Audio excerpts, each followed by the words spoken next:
Hello and welcome my dear friends, आपका स्वागत करते हैं आपके अपने यूट्यूब चैनल एग्ज़ाम मेरी जान में। दोस्तों, इस वीडियो में बात करूंगा Uttar Pradesh state medical faculty के बारे में। एप्लीकेशन फॉर्म 2023-24 के लिए तो दोस्तों एप्लीकेशन फॉर्म फिलअप होने स्टार्ट हो चुके हैं, लेकिन उसमें कुछ चीज़ें समझना ज़रूरी है क्योंकि इस बार स्टेट मेडिकल फैकल्टी बिल्कुल अलग तरीके से सब कुछ कर रही है। अगर आप गलती कर दोगे तो फॉर्म रिजेक्ट हो जाएगा, आगे तक वो जाएगा नहीं, ना तो मेरिट लिस्ट में नाम आएगा, मतलब कैंसिल हो जाएगा आपका पूरा। तो क्या चीज़ें हैं जिस पर आपको ध्यान देने की ज़रूरत है। वीडियो स्टार्ट करूँ उसके पहले आप लोगों से छोटी सी रिक्वेस्ट है, चैनल पर नए हैं तो सब्सक्राइब कर ले, बेल आइकन को प्रेस कर ले। टेलीग्राम नहीं ज्वाइन किया तो कर सकते हो, डिस्क्रिप्शन में लिंक है, क्योंकि दोस्तों टाइम होता है तो वीडियो के थ्रू इन्फॉर्म करता हूँ, अदरवाइज़ टेलीग्राम पे दे देता हूँ। चलिए फ्रेंड्स, वीडियो को हम स्टार्ट कर लेते हैं। दोस्तों, फॉर्म फिलअप करने से पहले आपके पास ये PDF ज़रूर से होना चाहिए, ठीक है, इंस्ट्रक्शंस का है, तो इसको आप देख लेंगे तो बेहतर होगा। नहीं देख पाते कोई बात नहीं, मैं आपको डायरेक्ट से जो जो डॉक्यूमेंट्स ज़रूरी है पहले वो दिखा देता हूँ। शायद ज़्यादा बड़ा हो गया, दिख नहीं रहा होगा, अब देखिए, ठीक है। आपके पास फ़ोटो होनी चाहिए, कलरफुल फ़ोटो होनी चाहिए, ठीक है। ऐसा नहीं कि आप जाओ वाइट बैकग्राउंड पे बोल दो फ़ोटो शूट करने के लिए, कलर फ़ोटो होना चाहिए। और साथ में उस पर आपका नाम लिखा होना चाहिए और डेट, जिस डेट में फ़ोटो शूट करा रहे हो वो डेट होनी चाहिए, मतलब 1 जून 2023 के बाद का फ़ोटो होना चाहिए, ऐसा लिखा हुआ है। कलरफुल फ़ोटो, आपका नाम होना चाहिए, जिस डेट में फ़ोटो शूट करा रहे हो वो डेट होना चाहिए। ध्यान रहे दोस्तों, वाइट बैकग्राउंड नहीं सेलेक्ट कर लेना है, आपको बोलना है कलरफुल फ़ोटो आपको चाहिए, राइट। आगे सिग्नेचर लगेगा, ये तो कोई ज़रूरत नहीं है, आप जाओगे साइबर कैफ़े पे, वहाँ सिग्नेचर कर दोगे, वो अपलोड कर देंगे, जितने KB MB में जो भी चाहिए होगा वो कन्वर्ट कर देंगे, इसके लिए परेशान नहीं होना। ईमेल आईडी और मोबाइल नंबर दोस्तों, इन दोनों पे विशेष ध्यान रखें, ख़ास तौर से ईमेल आईडी। जो ईमेल आईडी आप अभी लॉगिन किए हुए हो, उम्मीद है कि बाद में अगर आपका फ़ोन रिस्टोर होता है या कुछ भी होता है तो वो ईमेल आईडी आप फिर से लॉगिन कर सको, क्योंकि दोस्तों इसमें मेंशन किया गया है प्रॉस्पेक्टस में कि आगे की इन्फॉर्मेशन आपके ईमेल आईडी पर आएगी या आपके मोबाइल नंबर पर आएगी। तो मोबाइल नंबर भी एक्टिव रहना चाहिए और आपका ईमेल आईडी दोनों एक्टिव रहना चाहिए। साथ में जब फॉर्म आप फिलअप कर रहे होंगे तो इस पर OTP आएगा, ये सभी को पता होता है, रजिस्ट्रेशन नंबर आता है, ये सभी को पता होता है, ठीक है। ईमेल आईडी ध्यान से रखें जिसको बाद में लॉगिन कर सके आप। अब लिखा हुआ है class 10th class 12th marksheet and certificate. अब ये क्या हुआ है, आपके पास तो सर्टिफिकेट है ही नहीं, हमें पता है। जो 2012 के बाद से, खास मैं UP बोर्ड की बात कर रहा हूँ, जो 2012 के बाद से 12th पास आउट किए या 10th पास आउट किए तो उनके पास तो सर्टिफिकेट है ही नहीं, सिर्फ और सिर्फ मार्कशीट है। तो दोस्तों घबराने की ज़रूरत नहीं है। उसके पहले आपका लगता था, जिसको कि क्या बोल देते थे हम लोग, सनद करके बोल देते थे, 2012 के पहले पहले, ठीक है। अभी आपका मार्कशीट में ही सर्टिफिकेट है, इसके लिए घबराने की ज़रूरत नहीं है। क्लास 10th का भी लेके जाइएगा, 12th का भी लेके जाइएगा। दोस्तों ये PDF आपको टेलीग्राम पे मिलेगा, या आप स्क्रीनशॉट ले लो, ये डॉक्यूमेंट्स तैयार कर लो, तभी जाओ फॉर्म फिलअप करने। नहीं तो आप वहाँ जाओगे, आधा अधूरा फॉर्म फिलअप होगा, फिर वापस से घर चले आओगे, ठीक है। हो गया मार्कशीट एंड सर्टिफिकेट। उसके बाद दोस्तों कास्ट सर्टिफिकेट, डोमिसाइल सर्टिफिकेट, जिसका लगना होगा उसका, ठीक है। सबका नहीं लगता, ये मैं कैटेगरी वाइज नहीं बताऊंगा, आप अपनी कैटेगरी में देख लीजिए। अगर कास्ट सर्टिफिकेट लगता है और डोमिसाइल सर्टिफिकेट के लिए दोस्तों स्पेशल कंडीशन दी गई थी, जैसे कि मैंने आपको प्रीवियस वीडियो में बताया हुआ है, फिर से एक्सप्लेन कर देते हैं। जैसे कोई एक स्टूडेंट है, उसने क्लास 10th या क्लास 12th दोनों UP के बाहर से कर लिया है, ठीक है। मान लिया कि वो स्टूडेंट राजस्थान से कर लिया, ठीक, राजस्थान से कर लिया, इसके बाद तो उसके लिए ज़रूरी होगा कि वो UP का डोमिसाइल दिखाए, तभी जा कर के फॉर्म फिलअप कर पाएगा, अदरवाइज नहीं कर पाएगा, ठीक है। ये कंडीशन दी गई थी डोमिसाइल सर्टिफिकेट के लिए। बाकी कास्ट सर्टिफिकेट आपके पास होना चाहिए। और दोस्तों ये कब का होना चाहिए, नोटिस में ही मेंशन किया गया है, इसको ध्यान दें। और मैं आपसे पहले ही बोल रहा हूँ, सितंबर से ही बोल रहा हूँ कि आप लोग डॉक्यूमेंट्स तैयार कर लें। ये आपका 1 अप्रैल के बाद का होना चाहिए, उसके पहले का नहीं होना चाहिए, ठीक है। बोला जाता है कि 6 महीने के अंदर अंदर का होना चाहिए, तो आप समझ सकते हैं अप्रैल तक जाओगे, लगभग 6 महीने हो जाते हैं।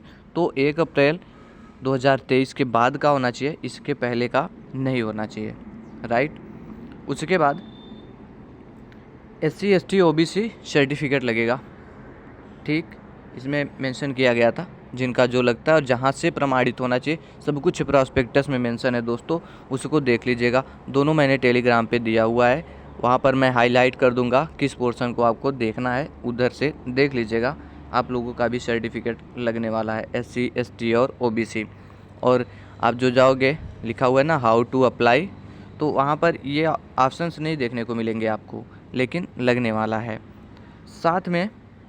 और हाँ दोस्तों, सॉरी, ये सर्टिफिकेट लगेगा, लेकिन इसमें बताने वाली बात ये थी कि जैसे कुछ फीमेल कैंडिडेट होती है तो उनका क्या होता है कि हस्बैंड के अकॉर्डिंग उनका ये सर्टिफिकेट होता है SC ST OBC वाला, ठीक है। लेकिन ये आपके हस्बैंड के अकॉर्डिंग नहीं चलेगा, यहाँ पर जो चलेगा वो आपके फादर के अकॉर्डिंग, ठीक है। अपने पिता के आधार पर आपका SC ST OBC सर्टिफिकेट होना चाहिए, पति के आधार पर नहीं होना चाहिए, ठीक है। यही मतलब इसका है और ये आपका लगने वाला है। साथ में अगर मैं बात कर लूँ सब कैटेगरी के लिए, क्योंकि सब कैटेगरी के लिए भी नहीं इंस्ट्रक्शंस दी गई थी जिसमें बताया गया था कि अप्लाई कैसे करना उस इंस्ट्रक्शन वाले PDF में, लेकिन दोस्तों सब कैटेगरी का भी आपको लगाना होगा। सब कैटेगरी में हमारे कौन से कैंडिडेट आते हैं, PH FF एक्स आर्मी, ये सभी लोग आते हैं।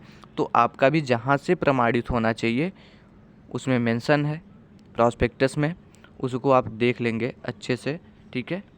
और उसके बाद उसमें क्या है कि एक क्राइटेरिया बनाया हुआ है कि इस तरीके का आपका सर्टिफिकेट होना चाहिए, तो बिल्कुल उसी तरीके में करके आप तभी फॉर्म को फिलअप करने जाएंगे, अदरवाइज नहीं करने जाएंगे। अब दोस्तों मुझे ये सब बताने की ज़रूरत क्यों पड़ी, आप भी देख सकते थे, लेकिन एक गलती हमेशा से स्टूडेंट करते आ रहे, क्योंकि लगातार मैं कई सालों से 3-4 सालों से कवर कर रहा हूँ स्टेट मेडिकल फैकल्टी को। वो क्या करते, फॉर्म फिलअप करने में कोई ना कोई गलती कर देते हैं।